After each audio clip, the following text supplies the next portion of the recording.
जय माता दी, जय माँ भवानी, जय माँ काली, हर हर महादेव, ओम काली। आप सभी का बहुत बहुत स्वागत है माँ भवानी की बेटी यूट्यूब चैनल में। आशा करती हूँ कि माँ की कृपा आप सभी के ऊपर बरसे, मेरी माँ भवानी आप सभी को ब्लेसिंग दे, आपके घर में सुख समृद्धि आए। आज का टॉपिक है कि अगर मैं शक्ति की साधना करता हूँ और क्या कोई मेरा कुछ बिगाड़ सकता है, मतलब कि क्या किसी भी तरीके का व्यय विचार मेरे ऊपर अगर किया जाए तो वो सफल हो जाएगा, या फिर किसी नेगेटिव चीज को अगर मेरे तक पहुंचाया जाए, कोई भेजता है, कुछ कोई क्रिया कर देता है, तो क्या उससे मैं इफेक्टेड होऊंगा या नहीं होऊंगा, मेरे ऊपर उसका प्रभाव कितना होगा, क्या माँ मेरी रक्षा नहीं करेंगी, क्या मैं प्रोटेक्टेड नहीं हूँ। तो इस बारे में आज मैं बात करूंगी। अगर आप एक सात्विक भक्त हैं, साधक हैं और आपके ऊपर किसी ने मारण कर दिया या किसी भी तरीके की गंदी चीजें आपके ऊपर कर दी, तो क्या क्या होता है इसके बारे में बताऊंगी। आपके ऊपर सारी चीजें बहुत ही कम होगी। अगर कोई साधक सात्विक है और कोई दूसरा भगत या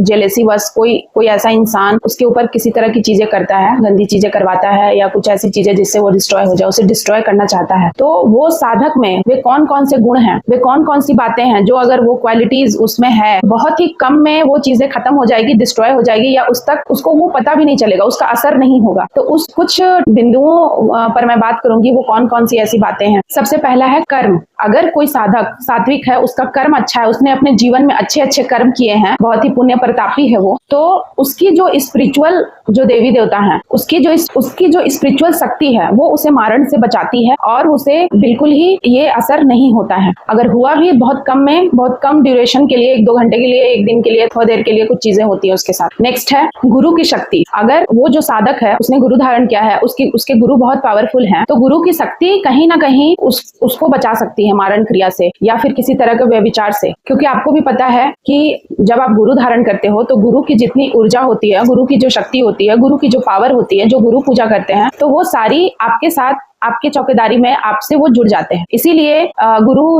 का विशेष महत्व है इन सभी पूजा पाठ में। नेक्स्ट है कि अगर उस साधक के ऊपर किसी शक्ति का, किसी देवी देवता की विशेष कृपा है, देवी देवता उसके साथ चलते हैं, हरदम उसके साथ रहे, तब अगर उसके ऊपर किसी तरह की मारण या किसी तरह की चीजें उसके ऊपर करी जाती हैं, कोई भी चीजें अगर करने का कोई कोशिश करता है, तो वो जो शक्तियां हैं उस साधक को प्रोटेक्ट करती हैं, बचाती हैं। नेक्स्ट है साधक की स्पिरिचुअल शक्ति, उसकी आध्यात्मिक शक्ति। अगर साधक की आध्यात्मिक शक्ति बहुत मजबूत है, तब भी उसकी ये पावर, उसका ऑरा उसको बचाती है इन सभी चीजों से। जो भी नेगेटिविटी है, मारण, मोहन, उच्चाटन या किसी भी तरीके का कोई नेगेटिविटी कोई उसके ओर भेज रहा है, तो ये शक्तियां उसको प्रोटेक्ट करती हैं, बचा सकती हैं। अब है मारण का उद्देश्य क्या है। अगर इसका उद्देश्य उस साधक को आपके स्पिरिचुअल ग्रोथ में हेल्प करना है, तो ये एक पॉजिटिव एस्पेक्ट हो सकता है, रिस्पॉन्स हो सकता है, पॉजिटिव रिस्पॉन्स। लेकिन अगर उस साधक को हार्म पहुंचाना और किसी बुरी नियत से अगर उसके ओर नेगेटिव चीज भेजा गया है उस साधक की, तो फिर उसका इफेक्ट उसके ऊपर उतना नहीं होगा।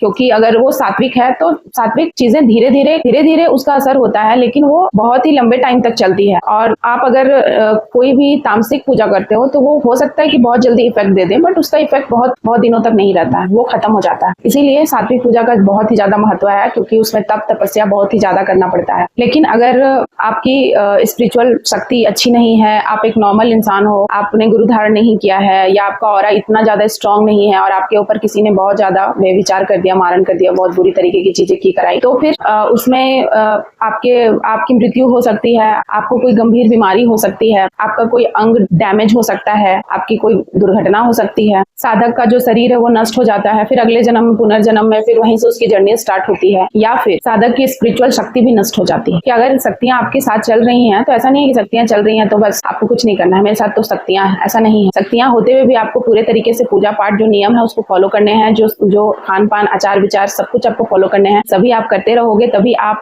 आप इन सभी चीजों से बच सकते हो। माँ आपकी बिल्कुल मदद करेगी। ऐसा नहीं है कि जो पूजा पाठ करता है उसको माँ मदद नहीं करती है, लेकिन बात यहाँ हो जाता है कि जब कोई नेगेटिव चीज कोई भेजता है तो वो भी मंत्रों के द्वारा ही किया जाता है। और मंत्र जो है वो कभी भी गलत नहीं होते हैं। मंत्र तो मंत्र हैं, उद्देश्य भले ही गलत होते हैं पर मंत्र गलत नहीं होते हैं। मंत्र की जो ऊर्जा है वो गलत नहीं होती है। तो आप ऐसी चीजें करना ही क्यों है, गलत विचार मन में आना ही क्यों है, करना ही क्यों है। लेकिन फिर भी लोग जेलेसी बस करते हैं। आप खुद को बदल सकते हो, लोगों को तो नहीं बदल सकते हो, ना लोगों की थॉट बदल सकते हो। तो आप ही अपने आप को इस तरीके का बना लो, इतना मजबूत बनाओ, अपना ऑरा इतना स्ट्रॉन्ग कर लो, आप इस तरीके का बन जाओ। अगर आप इस फील्ड में हो कि आपके ऊपर इस तरीके की चीजें हावी ना हो सके, आप बिल्कुल इस तरीके का एनवायरनमेंट अपने अपने आसपास बना लो, अपने अपने ऊपर बना लो। मेरी यही आप लोगों से, मेरी यही माँ से दुआ है कि आप सभी सेफ रहो, सिक्योर रहो, माँ की कृपा की छांव में रहो, पूजा पाठ करते रहो, भक्ति भाव में रहो। तो कैसी लगी आपको ये वीडियो? आशा करती हूँ कि आप लोगों को क्लियर हुई होगी बातें। अगर आप चैनल पे नए हैं तो प्लीज चैनल को सब्सक्राइब कीजिए और वीडियो को लाइक कीजिए, कमेंट कीजिए। जय माता दी आप सभी लिखिए, आप माता जी के भक्त हैं तो जय माता दी, जय माँ भवानी, जय माँ काली।